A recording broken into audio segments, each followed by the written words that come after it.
The restitution in my criminal case was $480,000. Sometimes settling your case is better than trying to win at trial. You have to pay restitution? How does that work?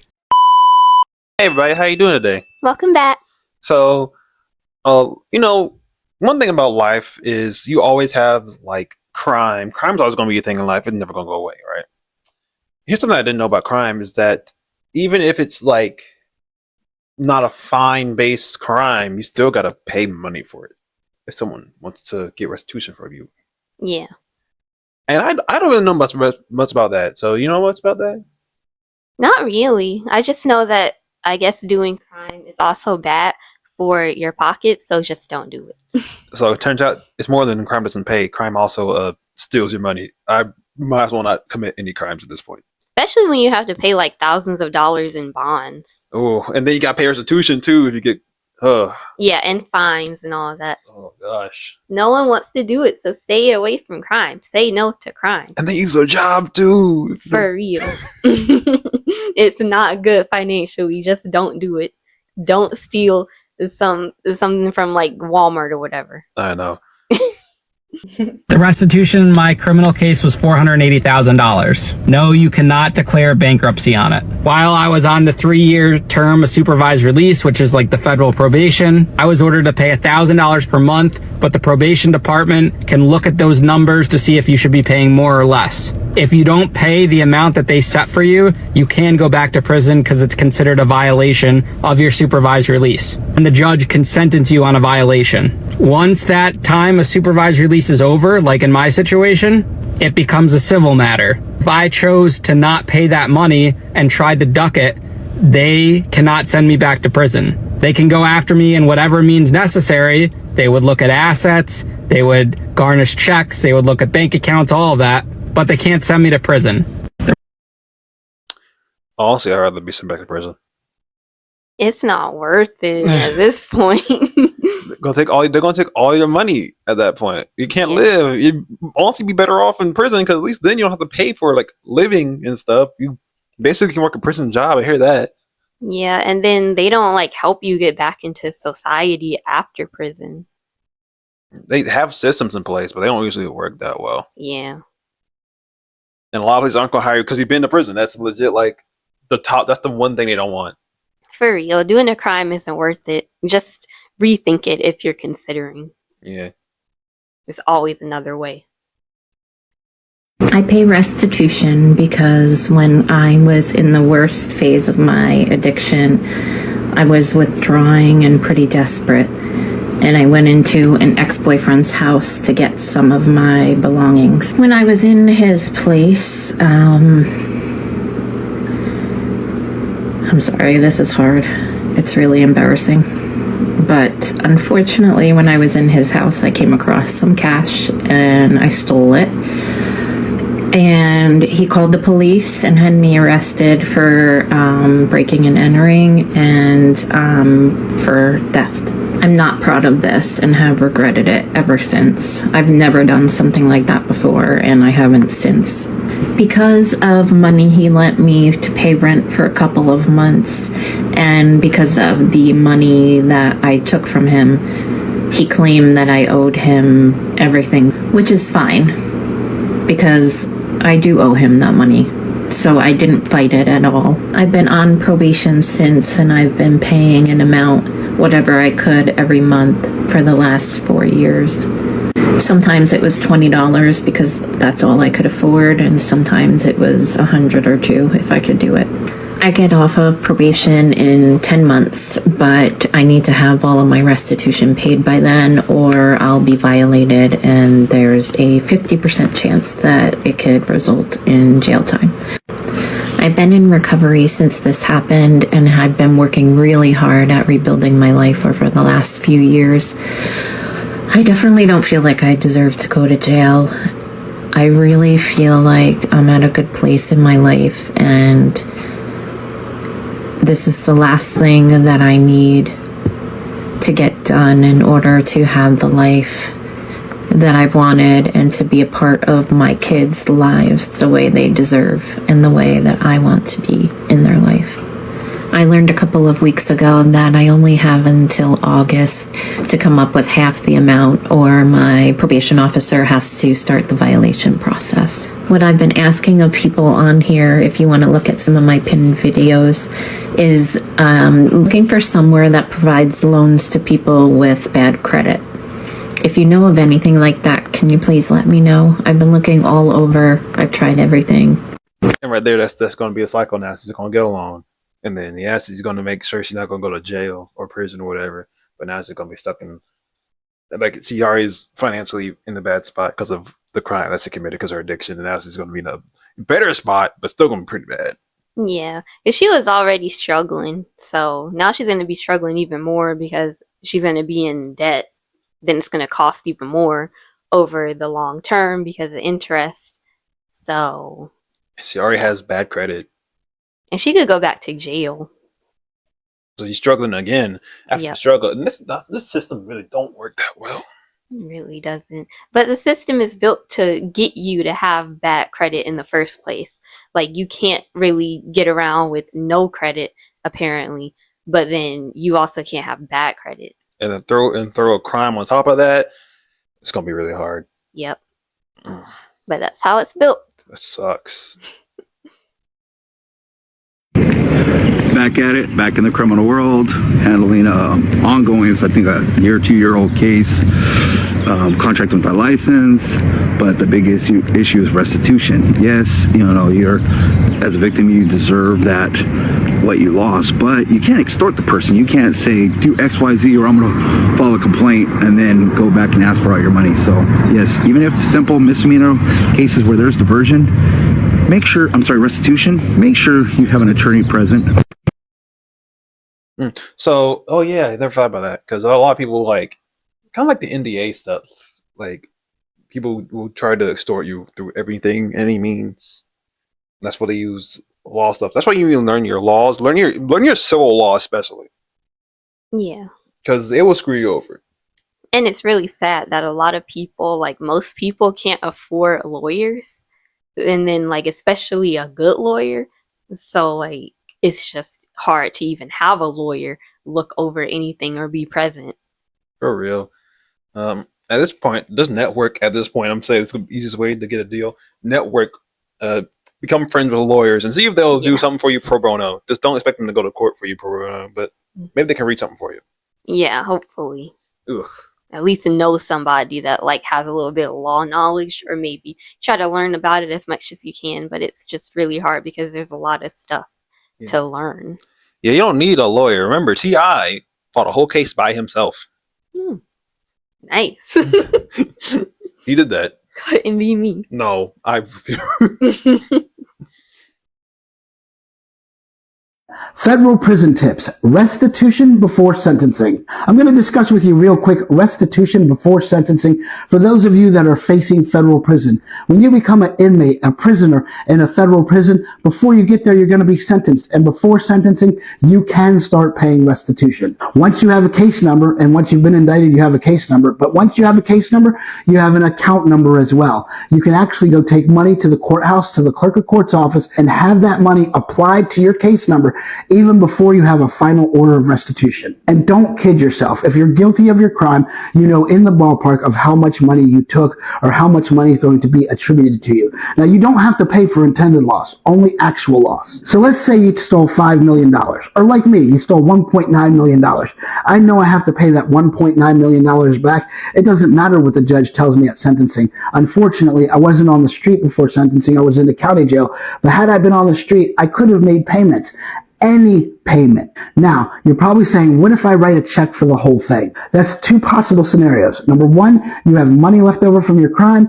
Or number two, somebody's helped you out in a major way. That isn't the greatest look to the judge. What the judge wants to see is empathy and remorse, and that you're going to pay your debt to society. The best case scenario for paying restitution or making restitution payments before sentencing is if you are out on pretrial confinement and they are allowing you to do a job take some money from your job and put it on your case number. It really doesn't matter how much it is, but make it the same amount every month or more. Then the story you tell at sentencing is, hey, I'm the breadwinner. I'm about to leave my family and go to prison. But rather than getting things that I don't need, I started paying towards my restitution by working. This is money that I earned, not money that I stole or borrowed, but money that I earned. And it shows you that before prison, I started to pay my money back. So after prison, I'm going to pay my money back as well. Now, I got that information from a federal judge directly and by watching some other videos on YouTube, and it's extremely valuable because I really didn't even think about it before. If you want to pay your restitution or start making your restitution payments before you go to sentencing, you can use your case number as your account number, but make payments based on your job. Don't just make one lump sum payment of the money you buried in the backyard or ask your rich grandmother to bail you out again.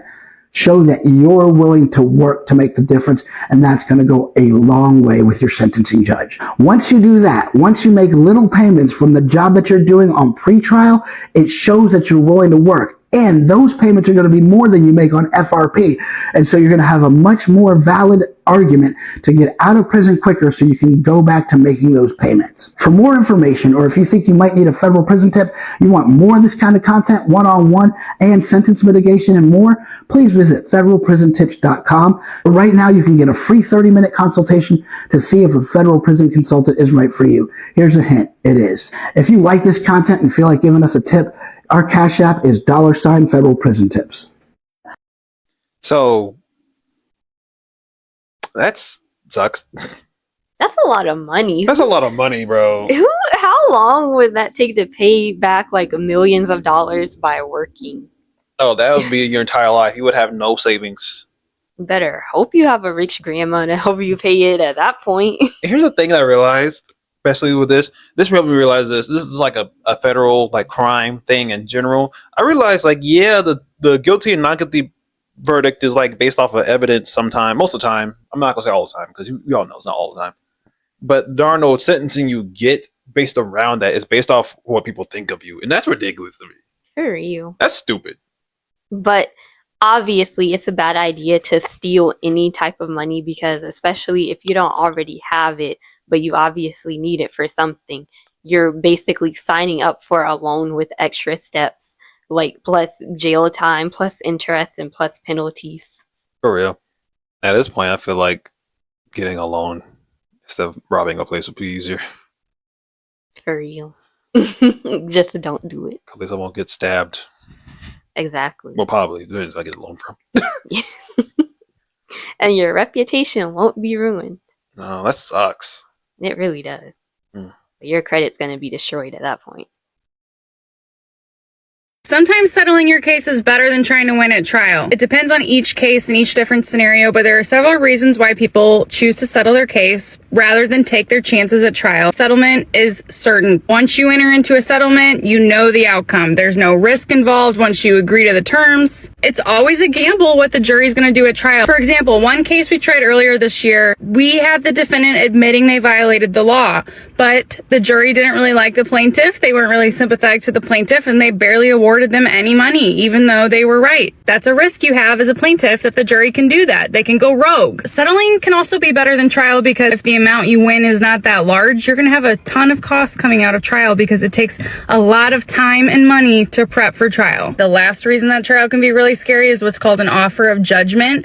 This is a rule where basically the defendant, whoever is being sued, can make an offer to resolve a case for whatever number, whatever monetary number they want. Once they send that over, if the plaintiff does not accept that, they have to win more than that at trial, or they could have to pay all of the costs the defendant has incurred since sending that offer, including maybe the attorney's fees, which can be upwards of 6 figures. Sometimes it kills me when I have to settle a case because we have to do what the client wants. I get it when you think about the risk involved. We are basically playing a version of legal poker and trying to see who's going to fold first. I will say a lot of my clients that choose to settle their cases, they like to settle because of the certainty. You know the outcome and you know how much you're getting. It's no longer in the jury's hands, if you can even get there. Let me know if you want me to break this down more.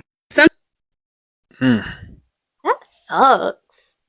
Once again, like, see, this is actually why, not to get like racial or political here, like, this is why a lot of times they're in like the, like the bad parts of Black history. if a black person walked into a courtroom and they saw nothing but like a white jury, they're like, oh well, bye everybody, I'm going to jail. Like, because it's like, racism. Like, if they don't have to like you, if they don't like you, they can just throw something to the wind. Exactly. And that's crazy.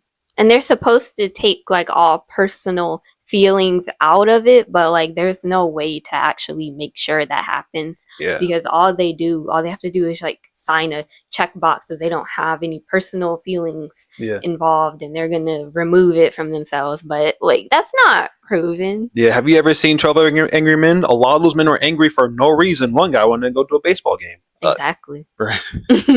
I just don't like the idea of someone's life being on the line to people that just sometimes want to go home. For real. This is what they want to do. They just want to go home. The pay is not like they only get like paid a little bit of money so they can like do this. Yeah. Like, dog, at this point, give me a lawyer fee. And what about social anxiety? Because like you're pressured to go along with the group, and then I feel like if you have like extreme social anxiety, like you'll just be like, okay, I just agree even if you don't, and it's like, yeah, for real. Because if you disagree, you're all sucks in there for it until the end of the day, and then you guys got to come to agreement. Does social anxiety get you out of jury duty? I hope so. I would hope so too. Hopefully I get like a doctor's note or something. Can that be diagnosed? Yes, anxiety, really bad anxiety. Go to a therapist to say, hey, I have really bad anxiety. All right, you got some prescription for some anxiety medicines? Get out of here. Get out of here. Okay, heck yeah. I hope so. Me too. You have to pay restitution? How does that work? So you got court-ordered restitution. You can't declare bankruptcy on it. The total nut was like $480,000. Plus, there's the street money that's still owed out on the street. While I was on probation, I was paying $1,000 a month. Now it's just based off of my income. As soon as probation ends, it falls off criminally. Then it's just civilly. They can go after you civilly.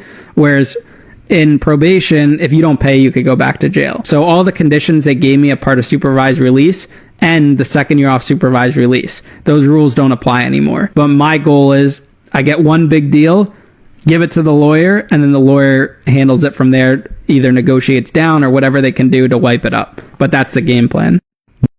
So that's the best part about having a lawyer. Mm-hmm. For real. If only most of us could afford it. I cannot afford a lawyer. Heck no. I'm going to jail. For real. Because I'll be stuck.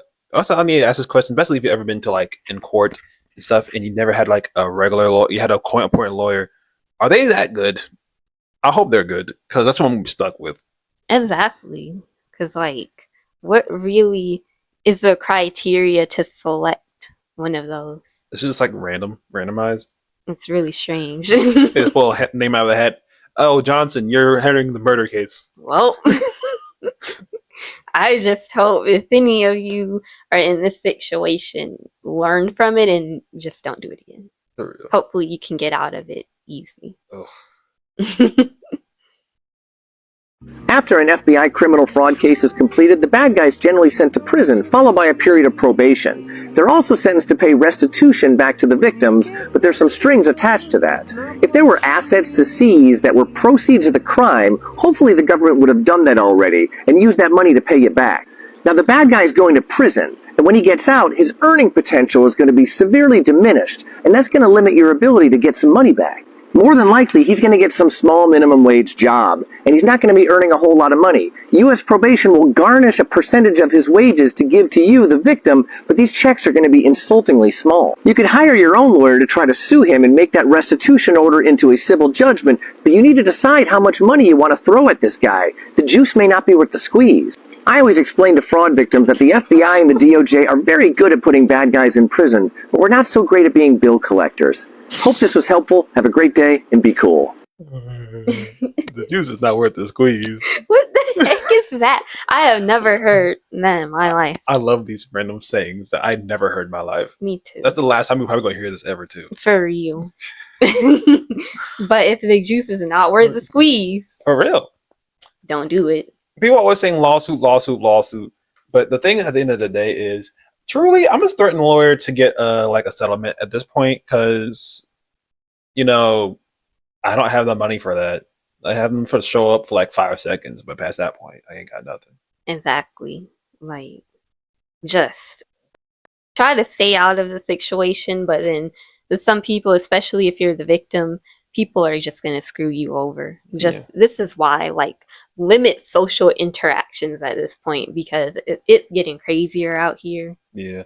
Oh, and then you gotta think about this too. The lawyer, yeah, you get restitution from the lawsuit or the criminal court case. How much is that lawyer that had to help you get that? How much are they gonna take? Was it worth it? A lot of times they take a really big chunk, so you won't be getting back as much as you think. Nope. It's really sad, especially you were stolen from, but now you have to divide that money back into someone else, and it's like you lost money still. Yep. It sucks. And then I don't want no like crime family dude to be like, you know, in like debt to me, because I don't like the sound of that. I really don't care about the $2 more get from some guy who can't get a regular job now. Just in jail. I don't care. Please, for real. And it's for the criminals out here that are doing this, it's really not worth it. There is another way to just get money that you need, honestly. And you don't want your assets to be seized either, or your wages garnished. It's not a good way to live. No. At this point, all I'm saying is that once again, the point is proven. Everything's based off debt. That's just crime debt or civil, liability debt. At the end of the day, our society is built off debt, and that's weird to me. Can we not do that? Exactly. And if you just look at the pattern of other people, that like most people that you know are struggling, the problem is most of it is debt. And I saw that like way before when I was younger. And you can break the cycle by just not following in the footsteps of everyone else. Yeah. Well, that's all I got to say today. Well, thank you for watching the video. Please remember to like, comment, and subscribe. Share the video, and please get us to 1,000 subscribers. Bye. Bye.